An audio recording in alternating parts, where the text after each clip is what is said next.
Dans cette vidéo, nous allons parler des fonctions des propositions subordonnées relatives et des propositions subordonnées conjonctives. Tout d'abord, la proposition subordonnée relative.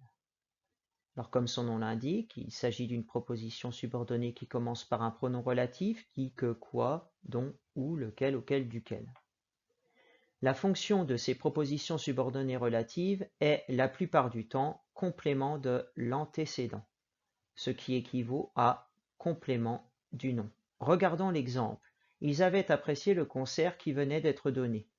La proposition subordonnée relative en gras qui venait d'être donnée commence par le pronom relatif qui. Ce pronom relatif reprend le mot concert que l'on appelle l'antécédent. On dira donc que la proposition subordonnée relative qui venait d'être donnée est complément de l'antécédent concert. On peut également dire complément du nom concert, c'est très bien aussi. Deuxième possibilité pour la proposition subordonnée relative, mais possibilité très rare puisqu'elle s'utilise surtout dans les proverbes, c'est la fonction sujet. Dans l'exemple « qui m'aime me suive », on remarque que cette proposition subordonnée est introduite par le pronom relatif qui n'a pas en fait d'antécédent.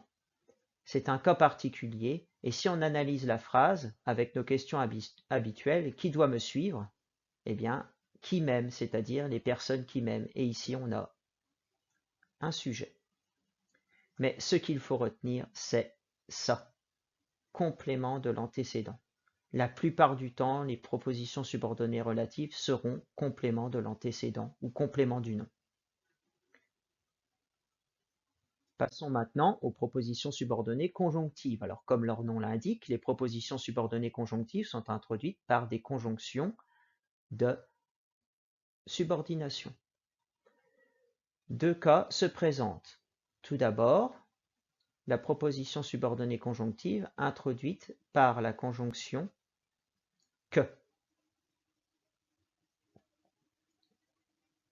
Alors, on a vu en cours que ce mot que peut être aussi bien pronom relatif que conjonction de subordination. Je rappelle que le mot que est conjonction de subordination lorsqu'il sert à compléter un verbe, c'est-à-dire qu'il est précédé d'un verbe. Si le mot que est précédé d'un nom commun qu'il reprend ou d'un pronom qu'il reprend, on a affaire au pronom relatif. La plupart du temps, les propositions subordonnées conjonctives introduites par la conjonction que seront COD. C'est le cas dans 80% des cas. Exemple, Marie constata que les spectateurs applaudissaient. Analysons la phrase rapidement. Le mot que est placé derrière un verbe.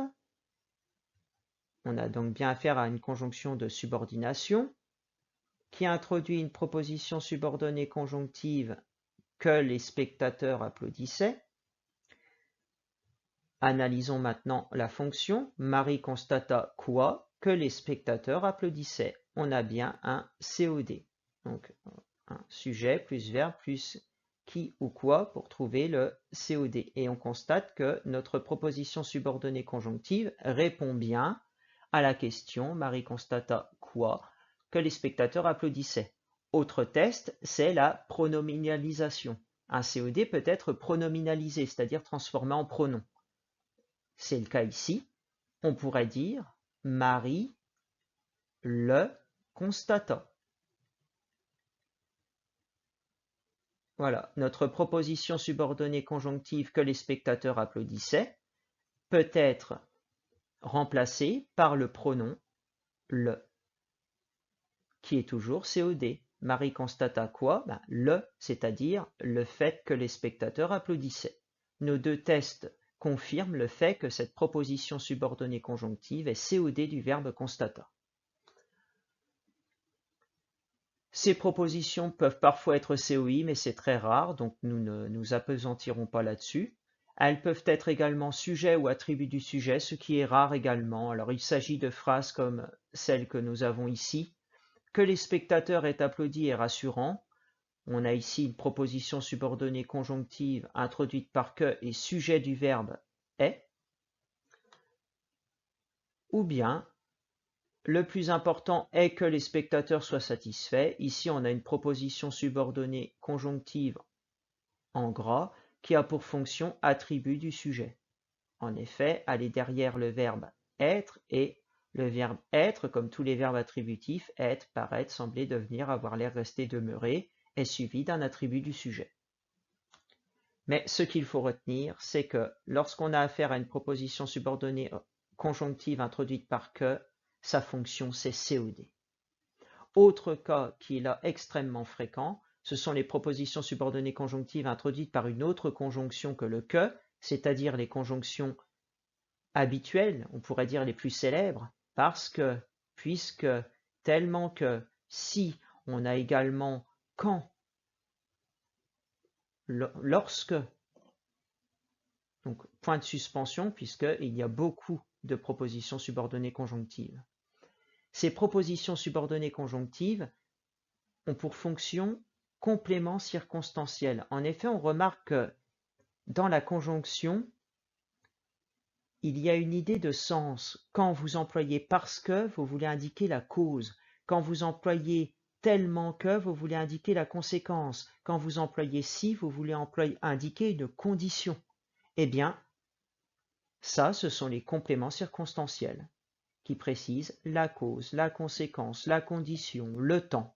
Exemple, les spectateurs applaudissaient parce qu'ils avaient apprécié le spectacle. On a ici une proposition subordonnée conjonctive introduite par la conjonction parce que.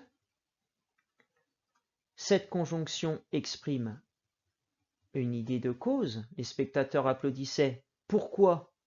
Parce qu'ils avaient apprécié le spectacle, complément circonstanciel de cause.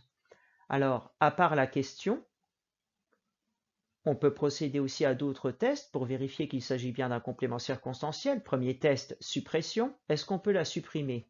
On obtient les spectateurs applaudissaient.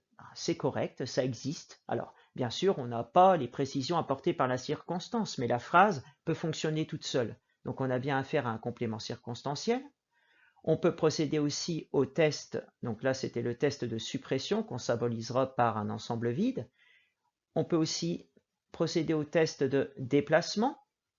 Est-ce qu'on peut déplacer cette subordonnée? Essayons, mettons-la au début. Parce qu'ils avaient apprécié le spectacle, les spectateurs applaudissaient. C'est possible. Mettons-la au milieu. Les spectateurs, parce qu'ils avaient apprécié le spectacle, applaudissaient. C'est possible. Et enfin, on la met derrière, c'est le cas ici, c'est possible. Donc nos trois tests qui permettent de prouver qu'on a bien affaire à un complément circonstanciel sont vérifiés. On a donc bien affaire à un complément circonstanciel. Autre exemple, lorsque le concert fut terminé, les spectateurs applaudirent avec enthousiasme. Eh bien, notre proposition subordonnée conjonctive est introduite par la conjonction lorsque, et vous savez que le mot lorsque indique le temps. On a donc affaire ici à un complément circonstanciel de temps. On dira que la proposition subordonnée conjonctive lorsque le concert fut terminé a pour fonction complément circonstanciel de temps.